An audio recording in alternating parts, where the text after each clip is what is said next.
అమరావతి నుంచి హైదరాబాద్ వరకు ఒక గ్రీన్ ఫీల్డ్ హైవే ఒకటి మళ్ళీ కొత్త అవును. రోడ్ అనేది రాబోతుందని చెప్పి Yes. కూడా విన్నాము. Yes. సో దానికి సంబంధించి డిపిఆర్ కూడా రెడీ చేస్తున్నారని చెప్పి అవును. విన్నాము.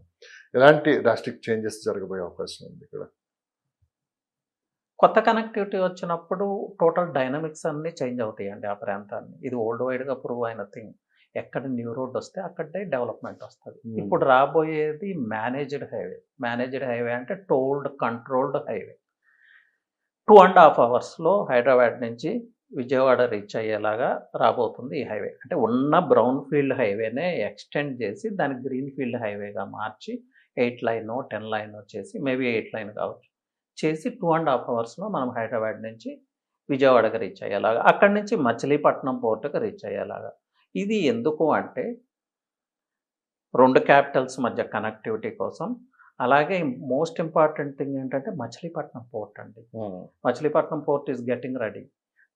తెలంగాణకి పోర్ట్ లేదు. సో ఈ గ్రీన్ ఫీల్డ్ హైవే అటాచ్డ్‌గా డ్రై పోర్ట్స్ క్రియేట్ చేసుకుంటే తెలంగాణ లాజిస్టిక్స్ అంతా అక్కడ డంప్ చేస్తారు. అక్కడి నుంచి మచిలీపట్నం పోర్ట్‌కి తరలిస్తారు. దానికోసమే ట్రేడ్ కోసమే ఈ హైవే. రియల్ ఎస్టేట్ పరంగా ఎలాంటి చేంజెస్ కనపడతాయి? రియల్ ఒకవేళ ఎస్టేట్ ఇదిగైనా పట్టాలెక్కి రేపు వర్క్ స్టార్ట్ చేస్తే రూట్ మ్యాప్ ఎలా ఉంటుంది? యెస్ అండి. రియల్ ఎస్టేట్ పరంగా డ్రాస్టిక్ చేంజెస్ ఉంటాయి. ఇప్పటి వరకు రియల్ ఎస్టేట్ వెంచర్స్ కనుగాని ప్రదేశాలు కూడా కొన్ని రియల్ ఎస్టేట్‌కి అనుకూలంగా మారతాయి. సో ల్యాండ్ బ్యాంక్ పెరుగుతది. అలాగే కొంత ప్రైస్ గ్రోత్ వస్తది. న్యూ ఇన్‌ఫ్రాస్ట్రక్చర్ వస్తది. అంటే వేర్ హౌసెస్ కావచ్చు, కోల్డ్ స్టోరేజెస్ కావచ్చు, మల్టీప్లెక్సెస్ కావచ్చు, ఇలా అన్ని రకాల డెవలప్‌మెంట్స్ ఆ ప్రాంతాల్లో వస్తాయి. పాపులేషన్ పెరుగుతది. డెన్సిటీ ఆఫ్ పాపులేషన్ పెరుగుతది. జాబ్స్ పెరుగుతాయి ముఖ్యంగా. సమ్ ఇండస్ట్రీస్ అటువైపు మూవ్ అయ్యే అవకాశం ఉంది. అంటే విజయవాడ హైవేకి మూవ్ అయ్యే అవకాశం ఉంది. కొన్ని ఇండస్ట్రియల్ పార్క్స్ ఉన్నాయి. లాజిస్టిక్ పార్క్స్ ఉన్నాయి. సో ఇవన్నీ హోల్‌సమ్ గ్రోత్‌కి దారితీస్తాయి. అలాగే ఏపీకి, తెలంగాణకి ఈ 2 క్యాపిటల్స్ మధ్యలో ఒక ఫ్రెండ్లీ ట్రేడ్ అట్మాస్ఫియర్ క్రియేట్ చేయడానికి ఇది దోహదపడుతది. సో ఇప్పుడు ఎవరైతే ఆ హైవేలో ఇన్వెస్ట్ చేశారో మంచి ప్రాఫిట్స్ రీప్ చేసుకోవచ్చు. ఫ్యూచర్‌లో వచ్చే వెంచర్స్‌లో ఇన్వెస్ట్ చేసుకున్నా కూడా మంచి గ్రోత్ వస్తది. అలాగే అక్కడ ఓఆర్ఆర్ వస్తా ఉంది. ఇక్కడ రీజనల్ రింగ్ రోడ్ వస్తా ఉంది. చూడండి ఎంత డ్రాస్టిక్ చేంజెస్ వస్తాయి. రైట్ టైమ్ టు ఏదైనా ఇవన్నీ ఇన్వెస్ట్. చూడాలంటే మనకు ఒక 10 ఇయర్స్ పడుతుందంటారా?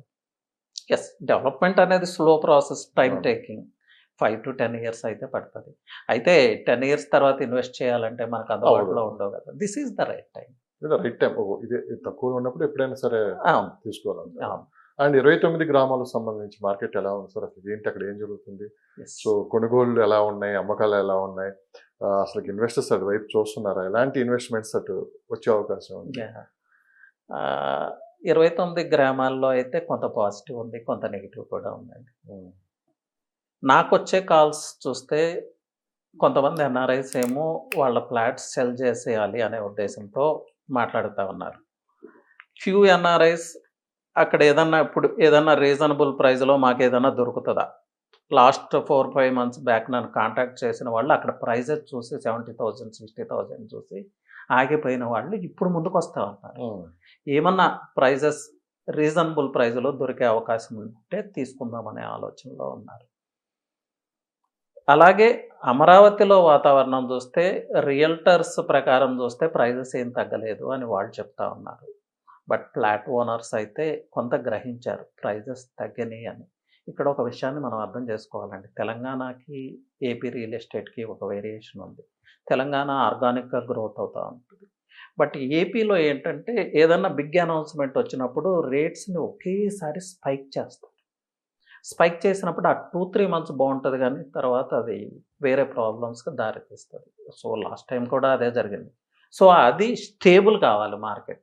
ఇది గుడ్ మూవ్ అండి. ప్రైజెస్ తగ్గటం అంటే తప్పేం కాదు. Good move. మార్కెట్ స్టేబుల్ అవుతది. ఇంకొక 6 మంత్స్ కన్నా స్టేబుల్ అవుతది. ఆర్గానిక్ గ్రోత్ అప్పుడు స్టార్ట్ అవుతది. ఏదైనా సరే ఇప్పుడు రియల్ ఎస్టేట్ గురించి మనం మాట్లాడుకున్నాం. హ్మ్. ఏదైనా కన్స్ట్రక్షన్ జరుగుతుంటే అక్కడ ఏదో జరిగిపోతుంది, అభివృద్ధి జరుగుతుంది. ఇప్పుడు గవర్నమెంటే ఆంధ్రప్రదేశ్ గవర్నమెంట్ ఇప్పుడు ఎక్కడైతే బిల్డింగ్స్ ఆగిపోయాయో అవి మొదలు పెడుతున్నాయి. అవును. ఎందుకంటే రేపు చెప్పుకోవడానికి కూడా ఇది ఉంటుంది. యెస్. కానీ ఇప్పుడు హైదరాబాద్‌లో తీసుకోండి. ఓ పక్క కన్స్ట్రక్షన్ అపార్ట్మెంట్స్ కావచ్చు, విల్లాస్ కావచ్చు ఇలా జరుగుతూనే ఉన్నాయి. మరో పక్క అవును. ఓపెన్ ప్లాట్ మార్కెట్ కూడా కనపడుతూనే ఉంది. కనపడుతుంది. కానీ ఇక్కడ అమరావతిలో ఏంటంటే ఇక్కడ కన్స్ట్రక్షన్ ఎక్కడ ఏం పెద్దగా కనిపించట్లేదు. ఓన్లీ ఓపెన్ ప్లాట్ బిజినెస్ ఒకటే జరుగుతుంది. అలాగే 2 బ్యాలెన్స్‌గా గాని వెళ్ళేదంటే మనకు ఖచ్చితంగా అమరావతి వైపు చూసే అవకాశం ఎక్కువ మందికి ఉంటుందని చెప్పి వినిపిస్తున్నమాట. యెస్. ఇది ఎంతవరకు మీరు ఎస్ అండి. కన్‌స్ట్రక్షన్ యాక్టివిటీస్ అయితే యాస్ ఆఫ్ నౌ అమరావతిలో తక్కువే అంటే ఉన్నాయి. గవర్నమెంట్ ఎక్కడైతే బిల్డింగ్స్ అవి మొదలుపెట్టారు. యెస్. కొత్తగా గవర్నమెంట్ బిల్డింగ్స్ నేననేది ఏంటంటే రియల్ ఎస్టేట్ సంబంధించి రియల్టర్స్ చాలా మంది ల్యాండ్ బ్యాంకింగ్ ఉంది. సో వాళ్ళు ఒక అపార్ట్మెంట్స్, విల్లాస్ అక్కడ వర్క్స్ కింద స్టార్ట్ చేశారంటే ఒకసారిగా కాస్త చేంజెస్ కూడా ఎక్కువ కనపడే అవకాశం ఉందని యెస్ భావన. అండి. మీరనేది వాస్తవం. బట్ మీరనే కన్‌స్ట్రక్షన్ యాక్టివిటీస్ ఎప్పుడు స్టార్ట్ అవుతాయి? బేసిక్ ఇన్‌ఫ్రాస్ట్రక్చర్ కంప్లీట్ అయిన తర్వాత మీకు విల్లాస్, అపార్ట్మెంట్స్ ఇవన్నీ స్టార్ట్ అవుతాయి. సో, ఆ బేసిక్ ఇన్‌ఫ్రాస్ట్రక్చర్ కంప్లీట్ అవ్వాలి గదా! మేబీ 6 మంత్స్‌కో, 1 ఇయర్‌కో కొన్ని ఈ సిరీస్ రోడ్స్, ఎన్ సిరీస్ రోడ్స్ కంప్లీట్ అవుతాయి. హ్మ్. సివేజ్, డ్రైనేజ్ ఇవన్నీ కంప్లీట్ అవుతాయి. అప్పుడే మనం అపార్ట్మెంట్ కన్‌స్ట్రక్షన్‌కో, విల్లా కన్‌స్ట్రక్షన్‌కో వెళ్ళగలం. అలాగే బిల్డర్స్ రెడీ అండి. బట్ గవర్నమెంట్ ఇంకా పర్మిషన్స్ ఇవ్వటం స్టార్ట్ చేయలేదు. ఇది కూడా తెలుసుకోవాలి. ల్యాండ్ బ్యాంక్ ఉంది. బిల్డర్స్ రెడీగా ఉన్నారు. ఎప్పుడైతే ఈ బేసిక్ ఇన్‌ఫ్రాస్ట్రక్చర్ కంప్లీట్ అవుతది, గవర్నమెంట్ పర్మిషన్స్ ఇస్తదో అప్పుడు స్లోగా కన్‌స్ట్రక్షన్ అనేది స్టార్ట్ అవుతది. రియల్ ఎస్టేట్‌లో ఒక లైన్ ఉంటదండి. ఫస్ట్ ఫ్లాటింగ్ ప్రాజెక్ట్సే వస్తాయి.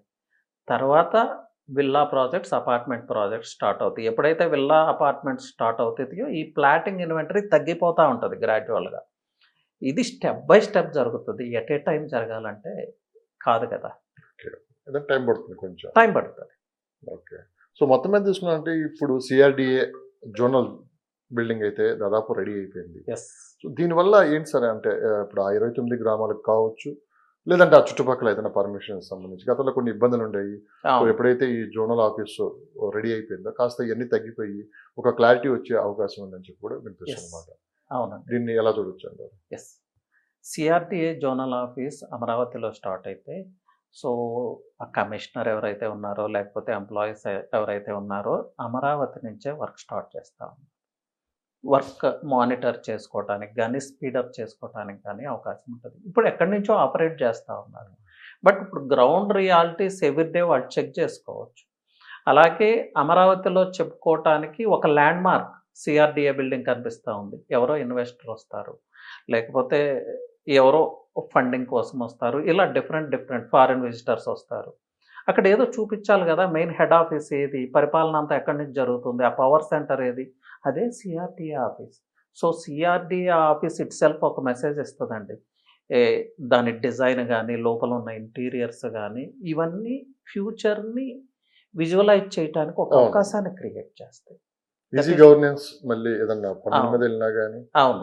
గతంలో కొన్ని ఇబ్బందులుండేయన్నమాట. త్వరగా వర్క్స్ అవ్వటానికి వీటన్నిటికి అవకాశం ఉంటది. ముఖ్యంగా ఇన్‌ఫ్రాస్ట్రక్చరల్ వర్క్స్ స్పీడప్ అవుతాయి. అంటే ఫేజ్ 2 భూసేకరణకెళ్ళినప్పుడు ఎందుకు కాస్త వ్యతిరేకత వచ్చిందండి? వ్యతిరేకత రావటానికి కారణం ఫేజ్ 1లో ఏదైతే భూములు తీసుకున్నారో రైతుల దగ్గర నుంచి, భూములు తీసుకొని మళ్ళీ రైతులకి కొంత భూమి అలాట్ చేయడం జరిగింది. హ్మ్. ఆ భూముల్లో ఇప్పటికీ రోడ్స్ గానీ, డ్రైనేజ్ గానీ ఇలాంటి బేసిక్ ఇన్‌ఫ్రాస్ట్రక్చర్ కంప్లీట్ చేయలేదు. హ్మ్. ఆ బేసిక్ ఇన్‌ఫ్రాస్ట్రక్చర్ కంప్లీట్ చేయనప్పుడు రైతులు అమ్ముకోవాలంటే కష్టం గదా! అవును. సరిహద్దులు కూడా చెరిగిపోయాయి అని. సరిహద్దులు కూడా ప్రాపర్‌గా లేవు. ఇప్పుడైతే కొంత వర్క్ జరుగుతా ఉంది. ఇప్పుడు రైతులు ఆల్‌మోస్ట్ 10 ఇయర్స్ ఇబ్బందులు పడ్డారు. హ్మ్. సో, వాళ్ళలో అగైన్ ట్రస్ట్ బిల్డ్ అవ్వాలంటే ఆల్రెడీ తీసుకున్న భూముల్లో కొంత డెవలప్‌మెంట్ చేసి చూపిస్తే, ఈ రైతులు వాళ్ళ ఫ్లాట్స్‌ని అవసరమైనప్పుడు సెల్ చేసుకోగలిగితే, మిగతా ప్రాంతాల్లో ఉన్న రైతులు మేబీ పాజిటివ్‌గా ముందుకు రావచ్చు. కానీ ఇక్కడ వీళ్ళు ఇబ్బంది పడటం చూసి వాళ్ళు భూములు ఎలా ఇస్తారు? So, that is the problem అండి.